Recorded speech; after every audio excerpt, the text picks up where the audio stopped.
Johnny. All right, we're live. Flora? We are live. All right. Live on Instagram, guys, by the way. All right. All right. So hi, everybody. My name is Flora Solomon, and welcome to By the Book. It's an interactive webinar brought to you by our co-hosts, cousins Peter, John, and Danny Bookvar. Peter is a CNBC contributor and CIO of Bleakley Advisory Group, and John is Vice Chair of Neurosurgery at Lenox Hill Hospital, where he's also an investigator at the Feinstein Institute for Medical Research, where he directs the lab for brain tumor biology and therapy. Danny, John's twin, is president at Thrasio, the largest acquirer of Amazon third-party private label businesses, and has 20 plus years of experience leading fast-growing consumer businesses for global brands, such as the NFL and Weight Watchers. Peter, John, and Danny are all leaders in their respective fields, and we'll be catching up with best-selling authors and our special guests today, Catherine Perlman, Jeff Perlman, and Susie Orman-Schnall. Please feel free to check out our previous episodes on our YouTube channel, and make sure to watch Netflix's original docuseries, Lenox Hill, starring our very own John Bookvar, if you haven't already. All right, without further ado, take it away. Thank you, Flora. I'm Peter Bookvar. Just a quick disclosure before we begin. John and Dan are not affiliated with Private Advisory Group and Bleakley Advisory Group, and nothing they say should be taken as investment advice, and nothing I say should be taken as medical advice. Annie, on to you. Hi, everyone. My name is Danny Bookvar. Thank you, Flora, for that kind introduction. Yes, I'm president of Thrasio, former CEO of Circle Line Sightseeing, but my claim to fame is I met Susie at the University of Pennsylvania and Kathy at Hewlett High School, Catherine, sorry, at Hewlett High School. And I live on the Upper West Side with my wife of 23 years and two teenagers, one of whom is going to college next week. Johnny, over to you. Thanks, guys. Thank you, Flora. I'm John Bookvar. I'm Vice Chair of Neurosurgery here at Lenox Hill Hospital on 77th and Lexington.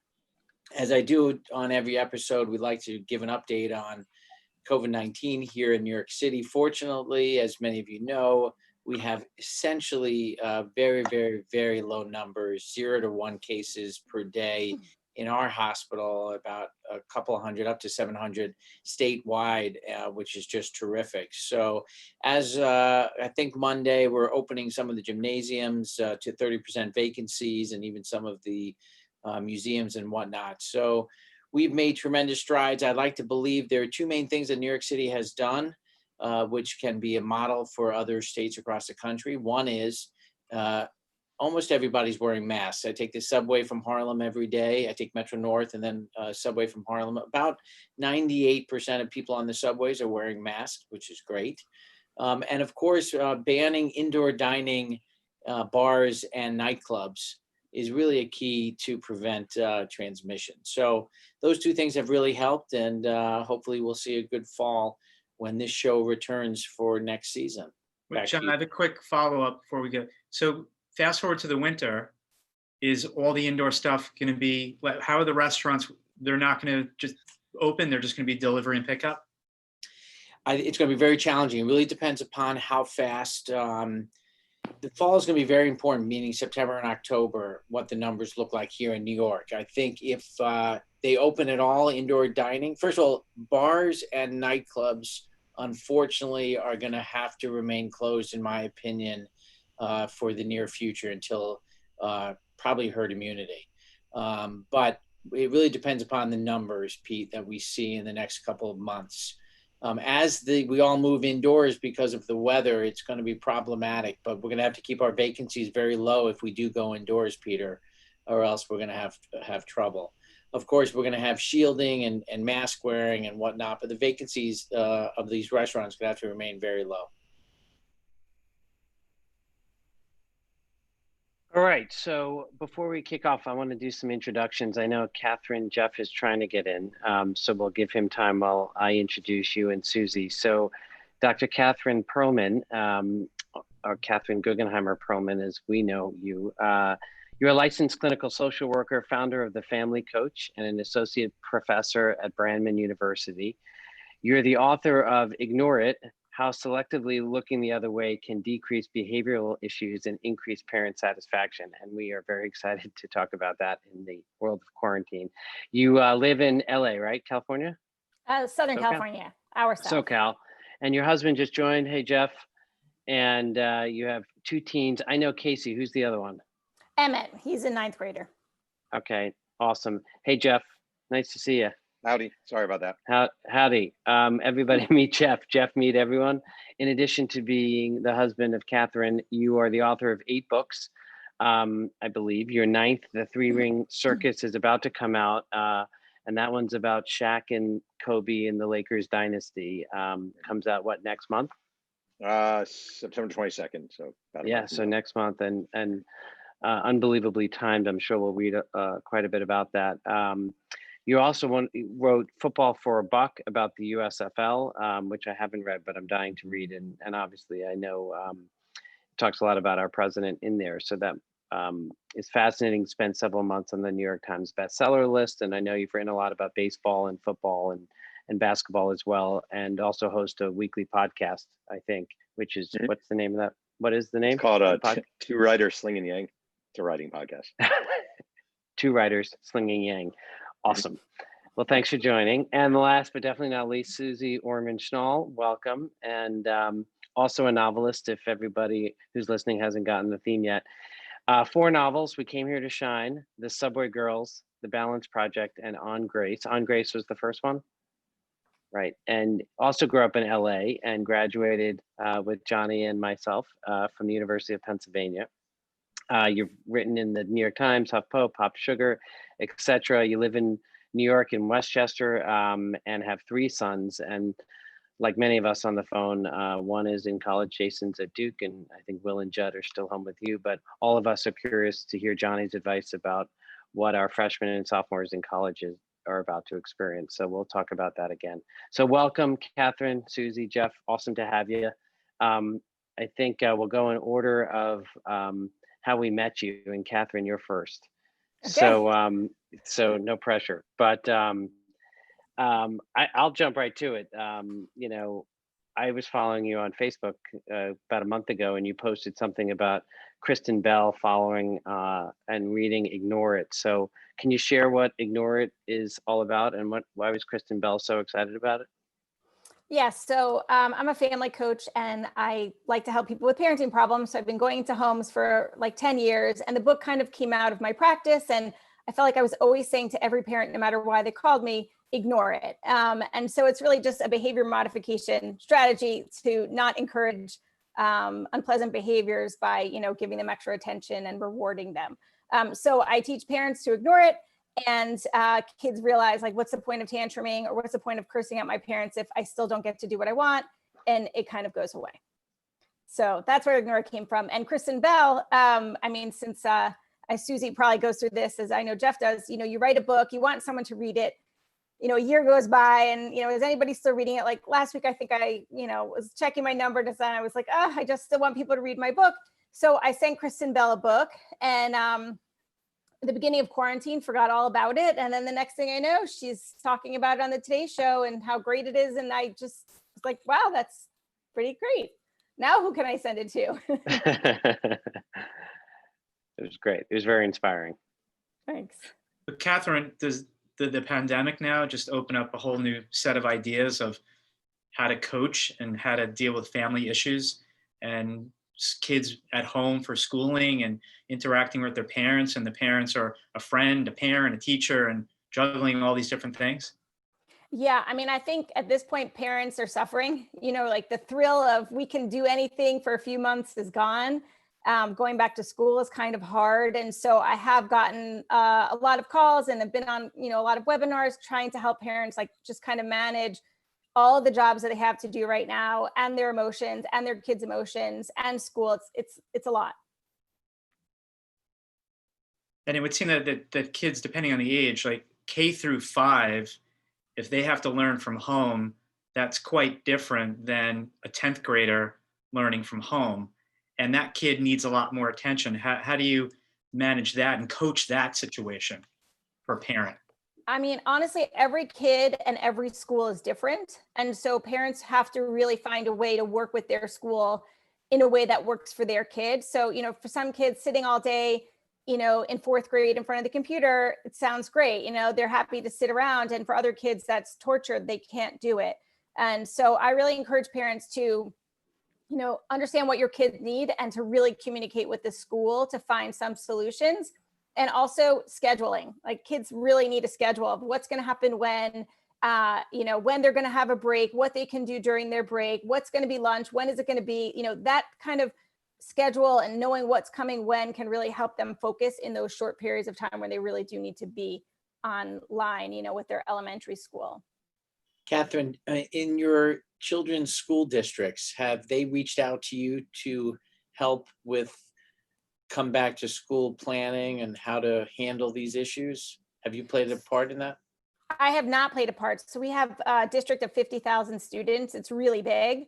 And we went back to school 2 days ago or 3 days ago. So we're kind of getting an early preview of the struggle, because our kids had school until March. They knew their teachers, they knew their friends, they knew the classes, and they were really almost winding down. But to start a brand new school year, 9th and 12th grade, you don't know the teachers, you don't know any of the students, you don't know the work, you don't remember anything from last year. It's a lot, so now I'm starting to think about writing about, how parents can do reentry and, keep their sanity and their kids together, because it's a lot. And how often are they in school? Are they in school every day? No, so our kids are all remote. Your kids are all The high school, Yeah. the high school kids are remote. What about For the us, young kids? everybody's remote right now. Everybody. Oh, even elementary school kids? Yeah. Wow. Kathy, can you give me an example in the book of something I should ignore when my kids are acting up? Yeah. So for teenagers, it's all the disrespectful talk. It's anything that happens after you say no. So can I stay out later? Can I go to my friends? Can I watch one more show?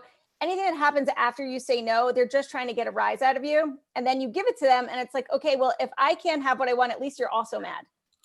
Great. So, they slam doors, they curse at you.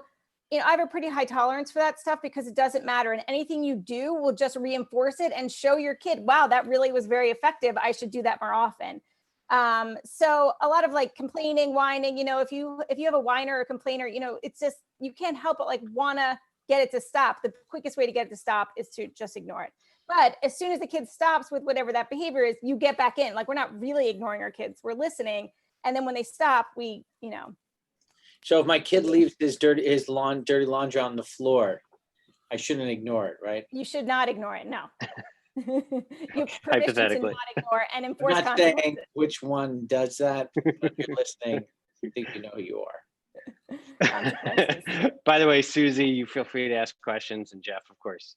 Wait, Yeah. Catherine, did you write the book Ignore It before or after you had kids? After. Okay, so you had some sort of trial by error yourself and practice. Totally. And it's funny because my son has read the book twice and he's got it down. So even if I happen to like forget my own advice and I'm going back and forth with my daughter, he'll yell from the other room, like, ignore it. And I'm like, he's totally right. What am I doing? I already said no, ignore it. Jeff, do you find that Catherine practices ignore it in your marriage also? Is it? I should do it. Sometimes. I mean, it's an effective Tool. We always say one thing we've learned through marriage is the worst advice people give about marriage is never go to sleep angry. Like, a lot of times the best thing to do is to go to sleep angry instead of hashing it out till 4 a.m. And in a way, that's a form of ignoring it. Like, sometimes you just got to let stuff go and move on. So Yeah. I would say there are elements of it that definitely apply to the marriage life. That's good.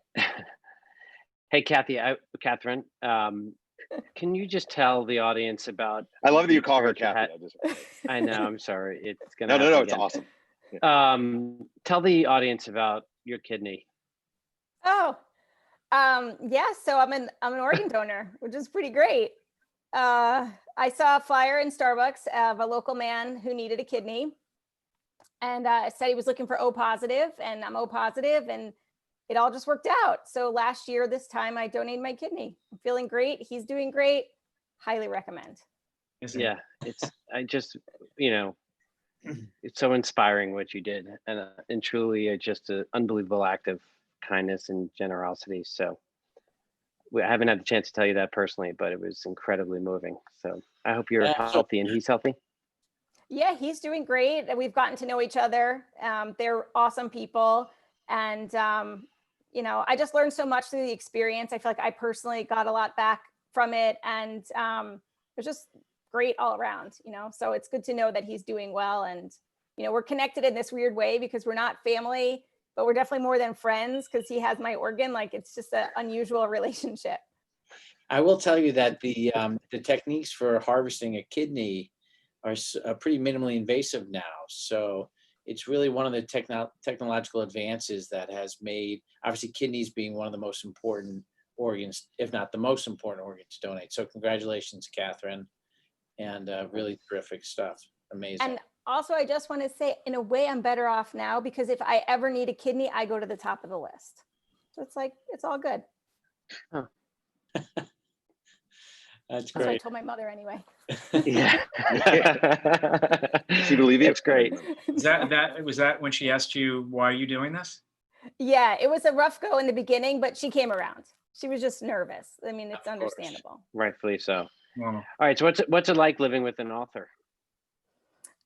It's very funny, actually. I don't know. It'd be interesting if Susie kind of goes through the same cycle that Jeff does, but there's like a definite like roller coaster wave of like, this book is going to be great. I'm feeling so pumped. And then it's not going to work out and he's not going to write it in time. He's not getting the stuff. And then the nerves before it comes out, and then it comes out and it's exciting and then it's over. It's like this very predictable kind of thing. And now I just sit back. This is probably where Ignore It comes in. Like I just let it unfold in front of me, and I know the next phase will kind of move along.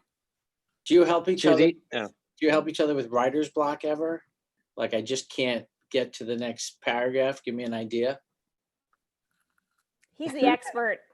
I'm the newbie. Not that much. Not that much. We read each other's stuff, though. I mean, I thought when you were asking what's it like to live with an author, you were asking me. We read, we read each other's stuff. She's read every book I've written. She, is really good with a pen and going through everything and sort of the details. And so it's really helpful. did you guys study journalism in college, or you just liked the topics that you wrote about and just started writing? Catherine, did you study journalism in college? No, but that question just made me so happy. So I'm a social worker who's like turned writer, and it's great living with your writing coach because, I mean, in the beginning he ripped me to shreds, but I learned so much as I've gone. So I'm learning as I go, but he's the expert. Yeah. I was a history major at the University of Delaware, but I worked for the student newspaper, and that became almost my fraternity, where you were up there 70 hours a week. So that was sort of I always knew I wanted to be a writer, so it started at a young age. My wife went there, Delaware. She's a blue hen. Yep. And Susie, you graduated, went right into writing. What, Golf Digest? Was that your first No, gig? I actually went into marketing and communications, and I worked for nonprofit organizations and internet companies and magazines, working in the marketing side. So I worked for Golf for Women was one of my jobs for a few years, but more on the marketing and promotions end. Oh, so you didn't write until you just sat down and wrote? Huh. Well, I would say that, I've always written, and all of my jobs required writing, although it was corporate writing. But then when I left the corporate world and decided to raise my children, that's when I started writing more freelance pieces. And that's what led into writing novels. And so On Grace, when was that published? It was published in 2013, and then The Balance Project in 2014, 2015, and then The Subway Girls in 2018, and this one, We Came Here to Shine, just came out. Sorry, my screen is backward. This one came out in June. So just to be clear, you just launched a new book during the quarantine. How did that go? Well, it was interesting. And I will say that there are some advantages to it. And Jeff, I'm curious to see how you're approaching this.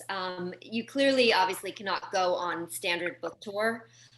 But that being said, the ability to do book tour and to do book events on Zoom with the standard libraries and organizations and bookstores made the audience that much larger. And so, it wasn't just if you do a book event in Delaware for Bethany Beach Books that you're just getting the 30 to 50 to 75 people who are coming out.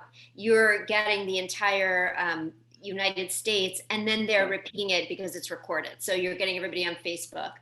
So I think that it was definitely a positive, a silver lining. I can't imagine that we're going to go back to just doing bookstore events with just the audience who shows up. I have a feeling that everything's going to be live streamed as well from now on, and then live on in perpetuity through recordings. I can't lie that it's been a long time since I've been in a bookstore. Peter, are there actually bookstore companies anymore that like are traded on the exchange? Well, it's interesting. You like take Barnes and Noble, for example, and it's been repurposed many times. They added, a little cafe inside to get people to come and hang out. But people still like going to bookstores. They still like holding actual books, and a lot of vintage type bookstores have made it through. So I think the Kindle thing worked for maybe a little while, and some people like that, but I still think that people like going to a bookstore, they like browsing, they like holding the physical in their hand, and I don't think it's something that's going to go away. Also, a lot of people, just to jump in, are buying their books at Costco, Walmart, and Target, and that's those are important buys if you're an author, to have those stores buy your book. So, sorry, I just want to finish answering the other question. I think that the pandemic for book marketing has really proven that social media is important and is required in a way. Luckily, I have a marketing background, and that medium doesn't scare me. I feel badly for the authors who just, A, are shy and don't want to put themselves out there, and B, don't have the skills nor want to gain the skills in order to utilize those channels. But it really is important, and it's a way to connect directly with the readers. And so give us an example of how you use social media in that way. Well, there's something called the Bookstagrammer community, and especially in my genre, and I'm curious, Jeff, of yours, and Catherine, obviously yours as well, but these are influencers in the book world. And so for historical fiction, which I write, there are people who spend inordinate amount of time posing photos with books, and they have followers who trust their book recommendations. And so I work with a publicist who gets my book into the hands of those Bookstagrammers, and it's just a cycle from there. I want to say that I totally agree with you. And I had given my book to a bookstagrammer at a conference. She didn't read it for a year. And then a year after my book comes out, I just see it doing really well on Amazon. I'm like, that's so weird. That's so weird. She read it. She liked it. She just kept talking about it on her stories, how much it helped her kids, how much they're getting to sleep, how much it changed the dynamic. That was it. I didn't have to pay for it. I just gave her a book, and it literally, she sold more books in 1 week than I sold probably my whole first year. Wow. What's her name? Just kidding. I'll send it to you. Everyday reading. She's a librarian. Hey, Jeff, before we come over to you, because we want to hear about your launch plans, Susie, We Came Here to Shine is the one about the World's Fair? Yes, the 1939 New York World's Fair. And Subway Girls is about? The Miss Subway's advertising program, which was part of the subway system from 1941 to 1976. All right, so just double click for us on both of those for a second. What were those historical events? So the Miss Subways contest was basically a beauty contest that took place with the winners' pictures and several lines of pithy copy about them getting posted in the subway system for millions of eyeballs to see. There was, from 1941 to 1976, there were about 200 winners, approximately one winner a month. Sometimes they were longer if there was a transit strike or what have you. But I found out about that contest listening to an NPR story and was fascinated by it, and decided to write a novel about it that focuses on two young women competing for Miss Subways in 1949, with a dual storyline, alternate chapters, with a modern day advertising executive who finds out about the contest as she's pitching the MTA account, and the two storylines end up intersecting. And then We Came Here to Shine is set at the 1939 World's Fair, which was in Flushing Meadows, Corona, Queens. And that's my story for that is two young women, one a swimmer in the Aquacade, which was the big synchronized swimming spectacular. She's a Hollywood actress. She's swimming this Aquacade. I also have a young woman who's a journalist working at the fair's daily paper. Their two storylines intersect, they become friends, and find their way to pursue their personal and professional dreams. And the third character is really the fair itself, because it's just fascinating and colorful and rich history. Sorry, Peter. Now, I'm just curious. So do you wake up and say, you know what, I want to write a book, and then search out a topic, or you just learn about a topic and say, I got to write about this? The latter. The And first. Susie, I heard you on a podcast where you explain the way you research and the interesting, like, crazy detail that you have to personally go into, get every, detail about the World's Fair, each pavilion. Tell us about that. Well, I want to make sure that the story is authentic and that nothing can be contradicted. And obviously, I'm not going to get 100% of the things right, but I will try my darndest to do so. Because as Jeff, I'm sure, knows, you will get letters from people who say, well, the perisphere was 200 feet wide, not 210 feet wide. So I wanted to be as authentic as possible in order to make the reading experience for the reader as pleasurable and interesting as possible, because they didn't have to be distracted by questioning what was real and what was not. And I do have an extensive historical note at the end of the book. But yeah, I read books, I watch videos, I go on the New York Times machine, which is their archive of articles back into the 1800s. I talk to people, and the most exciting part of my research for this book was actually going to Flushing Meadows, Corona Park in Queens, and having a tour of the fairground site, because obviously nothing is left from the 3940 fair, but the footprint is exactly the same. So what's the big globe that sits on that site now? That is the Unisphere, and that's from the 64-65 fair. So all the remnants that you see today are from 64-65. Same park. Same exact park, same exact footprint. Fascinating. So do you have the idea for the next one? I have a lot of ideas, but I'm giving myself till the first day of school, and then I'm going to sit down with them all and decide which one I'm going to move forward with. Before we move on to Are you Jeff, aware of newspapers.com? Yes, I am. You have a subscription? I used to. I don't anymore, but yeah. Greatest thing ever. Yeah, you know what was lucky is because my book was set in New York City, really the Times archive, the Times machine was helpful enough, but yes. Johnny, you going to ask a question? yeah, I want to talk a little bit about work-life balance because of your book as well. And how are you counseling? I know Catherine talked about her COVID transitions as a family coach and as a career counselor, if you will, from your book. How do you counsel now people working from home and potentially never going back to the office, at least in Manhattan? So are you coming out with a post-COVID rendition of Balance? Balance Project. So in 2014, I started an interview series called The Balance Project, and it ran for a few years, and I interviewed 175 women from all different walks of life and all different professions about work-life balance, because I personally was struggling with it. And I had tried to find out what the secret was. How can I be the type of mother that felt right for me while also being the type of professional that served me? And so I started just asking women. And what I found out was nobody's doing it all. And when you even try to, you're setting yourself up for failure. Since I started, and that inspired my novel, The Balance Project, which is the same name, but it's fiction, whereas the interview series was nonfiction. But the whole conversation about work-life balance has changed so dramatically since I started that in 2014 and since that novel came out in 2015. And so it's almost a little bit irrelevant, but I think some things hold true, which is the things that you hear all the time, which is, redefine your relationship with perfectionism, stop glorifying busy, really play your own game and stay in your own lane, and don't compare yourself to people who have very different life experiences and perspectives and constitutions.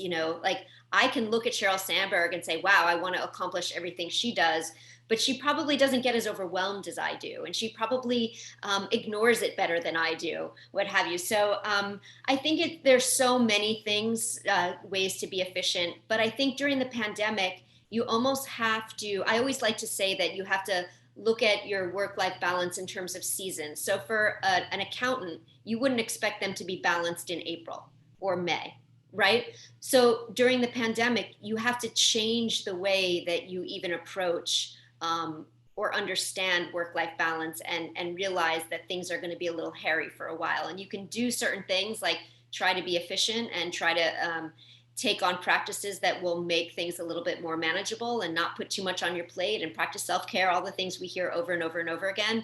But it's gonna be hard, and we just have to accept that and embrace that. Hey, Kathy, what do you have to say about that? I agree with everything. I think that my mom always says that, like her generation fought so that women could have choices, and our generation feels like we have to do it all. So we have to work full time, and I'm a full-time stay-at-home mom at the same time. And it just is too much, and I have changed. So everything that Susie was saying, I think is very true. And now in the pandemic, even more so, I'm hoping this ends up making a big change for women, where we're prioritizing and realizing like what's just not that important. Like if my kids have hot dogs 5 days a week, like they're going to be okay. Like if we watch more TV than we're supposed to, that's going to be fine. Just to really see what the most important thing is and focus on that and stop trying to do everything. And I always say, keep your eyes on your own paper. That's it. Don't worry about what everyone else is doing. She's just saying that because her kids have had hot dogs 5 days a week. Nothing wrong with that. I just want to add to that also, qualifying and saying that I'm coming from a place where I don't have little kids at home. I don't have babies. That's completely different. I don't have, a job that requires me to be a functioning full-time on a computer while I have kids running around, and I have my health and somewhere to live. So I think that, it's easy for me to say what I just said, but clearly people are dealing with a lot of different things. So politicians are talking about in this upcoming election, the rage mom, not the soccer mom, not the security mom, the mom of 2020 is the rage mom. Any comments? I mean, I think below rage is depression. I mean, I think that's the underside of we just can't take it anymore, and it's showing. It's and more publicly than usual. And I hope it leads to dialogue and change. But I certainly understand the rage, and I think just as a therapist, behind the rage is a lot of sadness and feeling like you're out of control, and that's really hard. All right, shifting gears for a second. I think we're out of historical fiction and into nonfiction, Jeff, with Football for a Buck. But if you say it was historical fiction, we would probably believe you. But tell us about that book, and then the one that you're about to launch in September. Yeah, well, it was a book about, there was a football league called the United States Football League that came along in the early to mid 80s as a rival to the NFL. And I wanted to write that book for years and years and years and years. When I was growing up, when I was a senior in high school, for my my English class, you had to write a 20-page final paper on the subject of your choice, and I wrote 40 pages on the downfall of the USFL. I always just loved the USFL. So years later, I wanted to write this book. My agent, nobody wants an effing USFL book, over and over. Nobody wants a USFL book. You're not going to get it. So I basically got the deal I wrote Brett Favre's biography, a biography of Brett Favre. And I told the publisher, I'll do Favre if you let me write the USFL. So I had a really short amount of time. I had 1 year to report and write it. Just by timing alone, I was working on it while Donald Trump was running for president. Yeah. And Donald Trump actually ruined the USFL. He's decimated the league out of greed and selfishness, and not surprising. And so it was really weird. It was really strange. It was this parallel sort of universe going on where he's running for president and he's saying all these things, and they're basically the exact same things he said in 1983, 84, and 85. Exactly the same things, just in a different context. So it was a really weird and bizarre experience. And I was yelling at people during the time. I mean, I don't know your guys' politics, but I was yelling at the time. I was like, you do not want this guy as president. You don't want this guy as president. And I had many people say to me, I should have read Which team did he own again? The Generals? So he owned the New Jersey Generals. And the two most famous players on the team were Herschel Walker and Doug Flutie.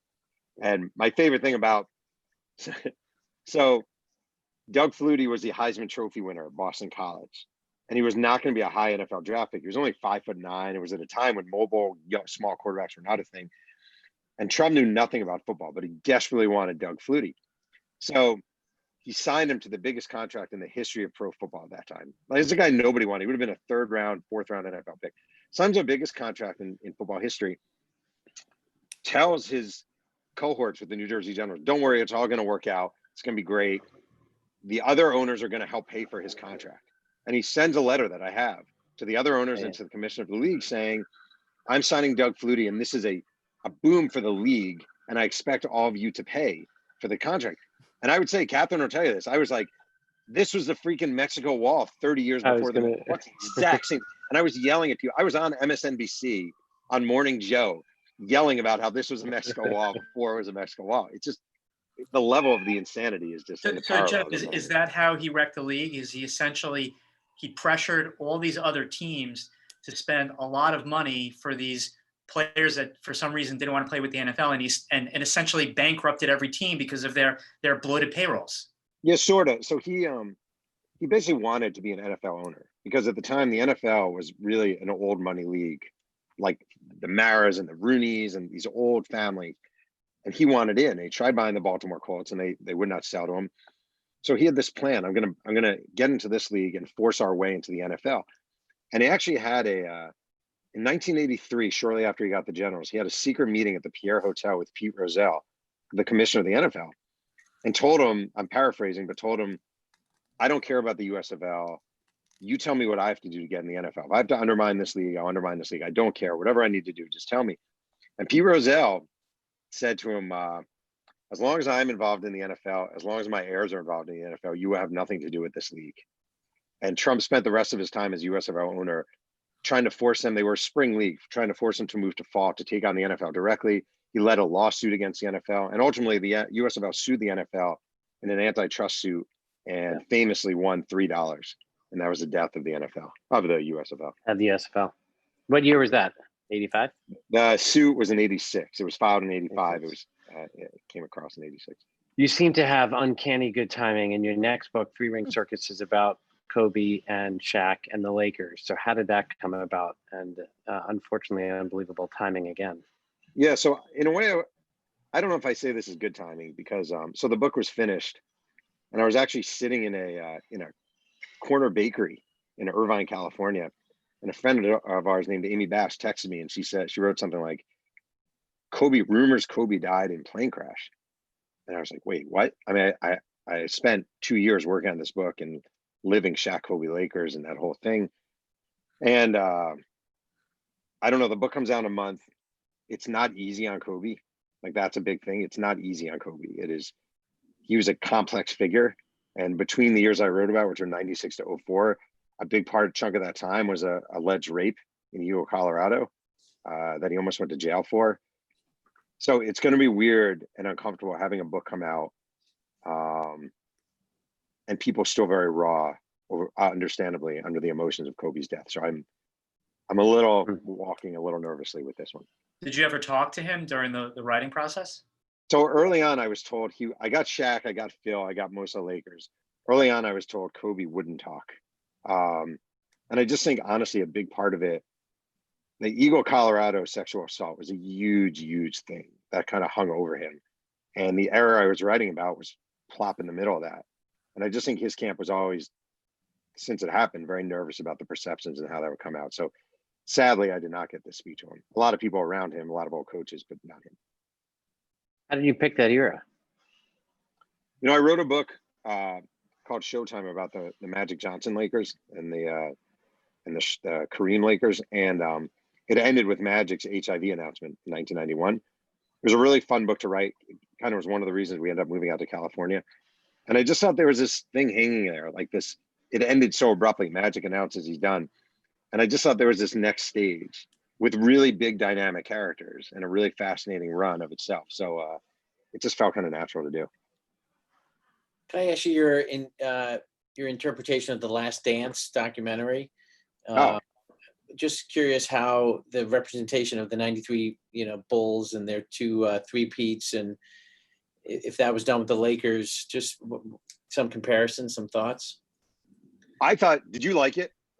I did like it, but it's funny how it did change my perceptions of some of the players in some ways, but it was. I didn't particularly like Michael, but I liked the Last Dance. I found him unlikable. Well, the funny thing is, so I was at Sports Illustrated when Jordan was in his prime at the Bulls, when they were having their second run. So maybe slightly after prime, but still a great player. And the big secret was what a jerk he was and what a pain in the ass he was and just a difficult guy. And Teammates hated him. And, he was involved with the 10-part series. So he had a hand in it. So it wasn't going to go super, super hard on him. But what I thought it did really well, I was really into it. At one point, I got really emotional watching it, which is kind of weird. I was by myself one night. It just reminded me how great he was. How, I know he was a jerk, but how ridiculously great he was. And it's easy to forget with Kobe coming along, then with LeBron coming along. And, LeBron's better than Jordan. And you watched him and those videos, that team was just preposterously good and well-oiled. And the way Phil Jackson handled Dennis Rodman, I thought was a masterclass. And so I really enjoyed it. I thought it was great. What I was amazed, Michael, is how he was able to keep up a level of intensity while playing every single night of his entire career. I was thinking I would never want to be him. You don't want to be like so Mike? working on the Shaq Kobe book, just as an example, Kobe had a better career than Shaq. I think there's not much of an argument. Kobe wound up having a better career. I would much rather have been Shaq. Much. He enjoyed it. He was in on the joke. He actually told me something that I really thought was funny. I was with Shaq. I went to Atlanta to see Shaq. It was one of my favorite moments. And Shaq had all these nicknames through the years. He would nickname himself as a joke, like the Big Aristotle, Superman, Shaq Diesel. And Kobe's nickname was the Black Mamba. But Kobe gave himself the nickname and used it as a real thing. And I said to Shaq at the end of the interview, I was like, I always thought it was weird how Kobe gave himself this nickname and sort of took it so seriously. And Shaq goes to me in that deep baritone. He goes, now you know what I've been dealing with, brother. It just Kobe I don't think he enjoyed it. And Shaq just got a joy out of it. And I think the same with Jordan. I don't think he loved it. Looked like Magic had a great time too. Say that again? Looked like Magic had a great time too. He always had a smile. Magic was it. Magic had a great time. Shaq had a great time. I never thought that Michael Jordan or Kareem, guys like that, had great times doing it. You've been writing your next book, or are you waiting for Three Ring Circus to come out? I've started reporting it, but I'm always paranoid. I don't know how other people here are about saying topics, so but I'm deep into the process and and it's frustrating because I need to travel and I can't travel right now and stuff like that. But yeah, I'm deep into it. Can you give us a hint on what sport? Yeah, that'll give it away. That's a tricky question. I can't. I'm so paranoid. I don't know why. It's like this Jewish guilt I was brought up with or something, paranoia. But it's a very, very famous athlete from the Jordan era. Catherine knows. I told her. Yeah, he told me. I was thinking Isaiah would be a good one to chronicle. It's a funny thing, finding the right. He got torn apart. He got torn apart. I don't know how many people buy an Isaiah Thomas book. That's the only thing. It's a pretty small market. He's fascinating. Are you hinting that it's basketball topic? Say that again? Are you hinting that it's on basketball again? No, it's not actually. That's a funny thing. It's not basketball. No. Women's golf. It's a women's golf book. Big seller. It is. It's a Nancy Lopez biography. Have you started your next, or are you also just digesting the last one? Yeah, waiting till September, and then I'll start. Got it. And Kathy, any plans for Catherine? Any plans for another one? Ignore it. I'm trying. I also, like Susie, I have a lot of ideas, but I'm not sure what's my book. And with Ignore It, it just hit me like a ton of bricks. This was my book. And so I'm kind of not sure. And also, I don't have the headspace right now with, the craziness that's 24 hours a day in my house with my kids and work and school to focus on it. But I have some things swirling around, so it'll come out when it's ready. Jeff, I know you have a successful podcast. Catherine, Susie, are you also in that space? No, just writing. Jeff and I had a brief podcast together called The Sports Parent, and actually it was pretty fun. We did it in our closet, but we didn't keep it up. Mostly I write just articles for Popular Press or Opinion or just stuff about parenting. And it's pretty satisfying because it's quick, so you write something and then you put it out in the world and it feels great and it's over. And then you can think about the next thing. So that's mostly what I've been doing. Are any of your kids taking up being writers? Don't know yet. Two of mine are really good writers, so we'll see, and have won, contests, but who knows what will happen. I don't, why give them the torture and the, I mean, But I love, Jeff, when you were in high school, you were writing, passionately. I was, but I didn't know. I mean, Well, you said you were going to be a Sports Illustrated writer in like 7th grade, and then that's what you did. That's pretty I unusual. did say that to my mom, but you know what happens is you get older, it's just torturous. I mean, it's torturous. And Catherine, she said it earlier, like everything I write, I think sucks. Then I think it's good. Then I think it sucks. Then one person on like Publishers Weekly will call it good. And you're like, oh, it must be good. It's like, it's insanity. It doesn't make any sense. Yeah. And you're always in your head. And Catherine knows, like right now I'm on this subject. And all I want to do is talk about this subject. And all she doesn't want to hear is about this subject. So I'll be like, let me just tell you one more thing I learned today. And she's like, okay, I need my space. There's a pandemic. I need my space. And she's using the pandemic as an excuse not to hear stories. Is Catherine even a sports fan? Yeah. I mean, I like to watch sports. I like to play sports, but I don't even care. But I like Jeff's books because they're really more like he digs in and it's really about people. So, I end up enjoying them even though I don't actually care about the sports stuff. Jeff, I think Susie would be a very good listener for you. Really into those historical. And I live with 4 male sports fans, so it's pretty much all I do all day anyway. Yeah. So you're more than welcome to give me a call. So Susie, every day. Thank you. I'll pretend every day. to you too. Susie, are you okay if every day, like maybe, I don't know, 4 to 5, I'm going to hold everything in all day and I'm just going to tell you everything I learned that day. Yeah, I'll put you on speakerphone and do my work. By the way, that's Pacific time. All right. Yeah, you're right. Just want to make sure you understand the time zone. He'll And tuck you speaking in of with time, bedtime stories. Yeah. right.